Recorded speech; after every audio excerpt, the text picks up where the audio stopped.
Ito ang simula ng kwento ng buhay ng ating bida. Ang lalaking kinagat ng butike. Kabanata 1 at 2. Nananaginip ako ng isang bangungot kung saan ang buong mundo ay naharap sa matinding panganib. Nagsulputan ng iba't ibang halimaw at naghahasik ito ng lagim sa buong katauhan. Sa gitna ng kaguluhan, nakatayo daw ako at pinagmamasdan ang isang dambuhalang Godzilla. Tinitigan niya ako at tinitigan ko siya. Nagkatitigan kami. Pakiramdam ko, ako at ang Godzilla na ito ay iisa lang. Sabay binugahan niya ng apoy ang mga halimaw. Nasaksihan naman ito ng mga netizen. Sa gitna ng kawalan ng pag-asa, may nagtanggol sa kanila. Kaya naman itinuring na nila akong bayani, tagapagligtas ng lahat. Nasa likod ko lagi ang katuwang ko sa buhay na sumusuporta sa akin, ang Godzilla. Sa panaginip ko, ako nga pala si Shinso, isa akong sikanier sa Universidad ng Maynila. Nangungupahan ako sa labas ng eskwelahan dahil ayokong makipagsiksikan sa dorm. Mahilig ako mag-alaga ng mga exotic na hayop dahil naiiba sila sa mga ordinaryong hayop. May bago na naman akong in-order na alaga. Isang iguana. Bigla akong nagustuhan ng hayop na ito. Pero bigla itong nakawala sa kulungan at diretsong kinagat ako.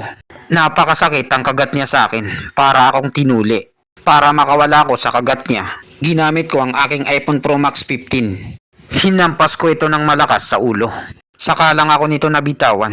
At pakiramdam ko rin parang may humampas sa akin sa ulo. Samantala, may binabalita naman sa TV5. June 2, 2224. Ayon sa ulat, sa Manila Zoo daw, isang ahas daw na 100 metro ang haba at inaatake ang mga tao. At ilan daw sa mga netizen ay nakuhanan to ng live footage. Napakalaki daw nito na mas malaki pa sa anaconda. Mayroon din daw mga kriminal na nakatakas sa kulungan. Habang patuloy pa rin ang balita sa TV5, wala pa rin akong malay. Nang magkamalay ako, nakita ko ang katawan ko. Napagtanto ko, napatay na ako. Isa na akong kaluluwa. Pero nung lumingon ako sa salamin, napansin ko na hindi pa pala ako patay. Sumanib pala ang kaluluwa ko sa loob ng katawan ng iguana. Isa na akong iguana ngayon. Buti na lang ginising ko ang sarili ko dahil kung hindi, hindi na ako magigising. At nakatutok naman sa mukha ko ang iguana. Nagtaka tuloy ako dahil kaya ko nang kontrolin ang katawan ng iguana. Sumusunod ito sa mga galaw ko. Ito na siguro ang simula ng pagiging bayani ko. Sisikat ako dahil dito. Pero ano kayang magagawa ng maliit na iguanang to? Pwede ako mag-livestream dito at kukontentin ko ang iguana. Ipapakita ko sa lahat kung gaano ito katalino. O di kaya, ibenta ko na lang to sa merkado. Wala namang saysay ang nakuha kong kapangyarihan. Hindi ako magiging MC nito. Kagaya ng mga napapanood ko sa anime na may mga cheat sila. At nakatadhana sila para kalabanin ang kasamaan. Bakit itong butiki pa ang nakuha kong kapangyarihan? Nakakagutom mag-isip. Teka, paggabi na pala. Kaya pala nagugutom na ako. Hindi ko na malayan buong araw nang lumipas. Ano kaya ang kinakain ng iguanang to? Dahil may pagkakahawi dito sa buhaya, sigurado akong karne ang kinakain ito. Ngayon, sisimulan ko ng lutuin ang karne ng baka. Imemekos-mekos ko lang yan insan. Sibuyas, bawang at paminta. Charan! Mas magaling pa ako magluto kay Sanji ng One Piece. Tama talaga ang hula ko. Ang iguana at buhaya ay parehong kumakain ng karne. Oh, ano itong lumabas sa harap ko na parang screen? Nakasaad dito na nakatanggap ako ng 5 puntos ng evolution at 0.5 na constitution. Mayroon pa akong status screen dito na nakalagay lahat ang mga kakayahan ko. Parang napanood ko na ang ganitong pangyayari. Magiging kapareho na ako ni Song Jinwoo ng solo leveling. May sarili rin akong system para itong isang pandadaya sa mundong ito. Yung tipong lalakas ako ng lalakas. Natatandaan ko pa nung sinasanay ako ng tatay ko na si Tatay Digong para maging malakas. Bata pa ako nun at hirap na hirap ako sa pagsasanay. Hindi ko makuha-kuha ang itinuturo sa akin ni Tatay Digong. Kahit pagod na ako na hindi ko na kayang tumayo, hindi pa rin niya ako pinagpapahinga. Sinabi niya sa akin na mga duwag lang daw ang umaayaw. At ayokong maging isang duwag na kagaya ni BBM. Kaya kahit pagod na ako, ipinagpatuloy ko pa rin ang pagsasanay. Tumakbo ako ng napakabilis hanggang sa madapa ako dahil sa katangahan ko.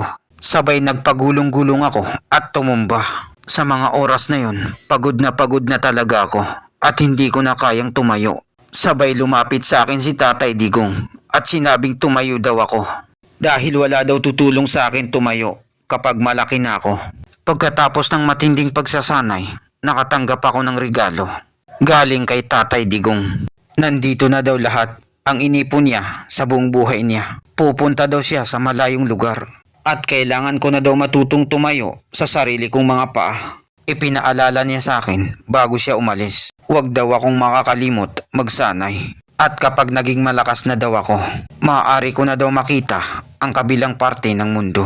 Tinanong ko ang tatay ko na si Tatay Digong kung kailan kami magkikitang muli. Sinabi niya sa akin na kapag naging grandmaster na daw ako. At yun na ang pinakahuling salita na binitawan niya sa akin. Bago niya ako tuluyang iwan na nag-iisa sa ere. Isang dekada nang nakalipas magmula nang iwan ako ni Tatay Digong. Grabe, ang bilis kumain ng iguanang to. Parang mamumulubi ako rito ah. Teka lang, parang may nagbago ah. Medyo lumaki ng konti ang iguanang ito. At nakatanggap din ako ng 15 na puntos pagkatapos ko itong pakainin. Teka lang, parang nagbago rin ang katawan ko. Hindi ganito ang katawan ko dati. Wala akong mga abs. Siguro, sa bawat paglakas ng iguana ay nadadamay rin ang katawan ko. Lumalakas din ako. Kung ganun, mas lalo pang lalaki ang iguanang ito kapag pinakain ko pa ng marami. At may pag-asa itong maging kasing laki ng Godzilla na nasa panaginip ko. At kapag nagkaganon, magiging isa na akong ganap na Grandmaster. Kinabukasan, naggrocery ako sa Pure Gold. Bumili ako ng ilang kilo ng iba't ibang karne. Pagkatapos nagbayad ako gamit GCash. Tama na siguro itong pinamili ko. Ang kailangan ko na lang ay umuwi ng bahay at magluto para sa alaga ko.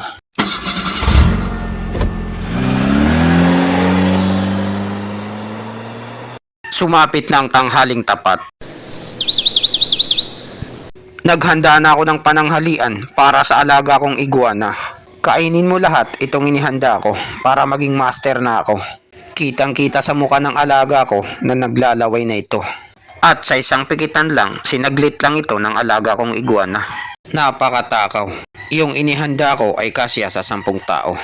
Hay nako, ano kaya ang lulutuin ko sa sunod? Sasarapan ko pa ulit ang pagluluto ko. Parang kay Kazuma Azuma Yakitate Japan. Hayop talaga ang alaga ko. Pagkatapos kumain ay matutulog. Kain tulog. Habang tulog ang alaga ko, nagji-gym naman ako sa bahay. Hinahasa ko ang husay ko sa pagkikipaglaban. What's up? Mas lalo pa akong lumakas ngayon at bumilis din ang proseso ng pagsasanay ko kumpara dati. 2 araw ko nang binabanatan ang punching bag na to. Hindi pa rin nabubutas. Pero nararamdaman ko sa katawan ko na lumakas na ako ng husto. Ito nang pinakahuling tira ko. Mabutas ka! Ang laki na nang nabago sa estado ko. Pati yung profile pic ko ay nagbago din. Ngayon nakikita ko na unti-unti akong lumalakas. Parang si Song Jinwoo ng solo leveling.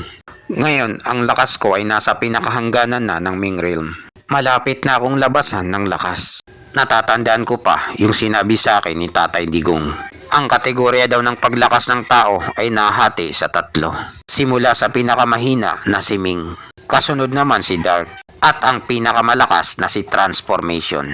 Kapag ang lakas mo daw ay nasa pinakahangganan na ni Ming, kaya mo nang makapalag sa 10 tao. Kapag naman nasa Dark na ang lakas mo, kaya mo nang pumalag sa 100 tao. Ang mga katulad nila ay makikita mo lang sa mga mayamang pamilya. Tinatago nila ito bilang alas. At ang lakas naman ng Transformation ay kaya nitong pumalag sa 1,000 tao. Sila yung mga tinatawag na Grandmaster. Sila yung mga nakasulat sa kasaysayan at bihira lang sila sa bihira. Pambihira ang lakas nila. Kapag nasa Transformation na daw ang lakas mo, hindi ka na tinatabla ng mga bala dahil sa kunat ng balat mo. Kaya naman nasabi ka akong itanong kay Tatay Digong kung ano nang lakas niya. Ang isinagot niya sa akin ay nasa Dark na daw ang lakas niya at tataas pa ito. Lalo pa akong humanga kay Tatay Digong dahil napakalakas pala niya. Kasing lakas niya ang mga tinatago ng mga malalaking pamilya na alas. Nung nabanggit ko sa kanya ang mga pamilya, bigla siyang napaisip ng malalim. Isa lang daw siyang ordinaryong tao na galing sa lutuan. Maggagabi na, kailangan kong maghanda ulit ng pagkain para sa alaga ko. Ngayon, lumaki na ng husto ang alaga kong iguana. Kasing laki na ito ng isang aso. Isang kainan na lang ang kailangan, pagkatapos magbabago na ito ng anyo. Umaasa akong magandang magiging kakalabasan ito. Ayan na, nagsimula na siyang magmukbang. Kaunti na lang at magbabago na siya. Hindi na ako makapaghintay kung anong magiging kakalabasan ng mga investment ko sa kanya. Eto na, simula na ito ng pagbabago niya.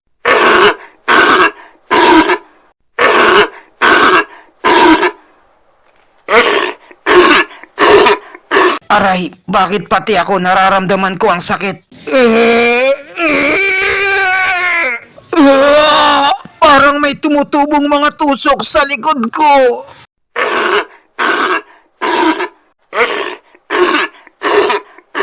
Tangina, anong ginawa ng alaga ko? Sinira niya ang buong bahay. Ano ba yung nangyari sa akin? Hindi ko akalain na ganito pala kasakit ang pagbabago ng alaga ko. Teka lang, ano na kayang itsura niya pagkatapos niyang mag-evolve? Grabe, kasing laki na siya ngayon ng isang buhaya. Kung ganon, subukan naman natin kung ganon siya kalakas ngayon. Ang pinagbagong iguana ngayon ay may pambihirang kapangyarihan. Hindi ko akalain na kapag nag-evolve ang iguana, nadodoble rin ang laki nito. Hindi ko rin alam ang dahilan kung bakit doble ang paglakas niya. Baka siguro sobrang hina ko lang. O baka naman dumudoble rin ang kakayahan ko. Pero kung bumabase doon sa huling nabanggit ko, sigurado ako na magiging katakot-takot ang lakas ko. Sa palagay ko, ang lakas ko ngayon ay nasa Dark Realm. Kaya ko nang makapagpalabas ng enerhiya sa katawan ko. Isa na ako ngayong martial master at kaya ko nang makapalag sa 100 tao. Pero limitado lang ang nakukuha kong puntos, 100 sa isang araw. Dahil magkapareho ang paglakas ko at ang alaga ko, ang maasahan ko na lang ay ang alaga kong iguana para sa paglakas ko pa ng tuluyan. Teka lang, parang may naririnig ako. Kumakatok.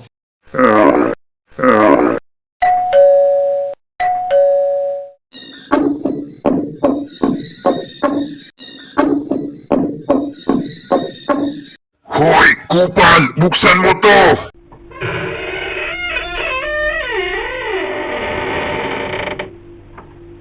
Pre, ano bang problema mo? Bakit katok ka ng katok?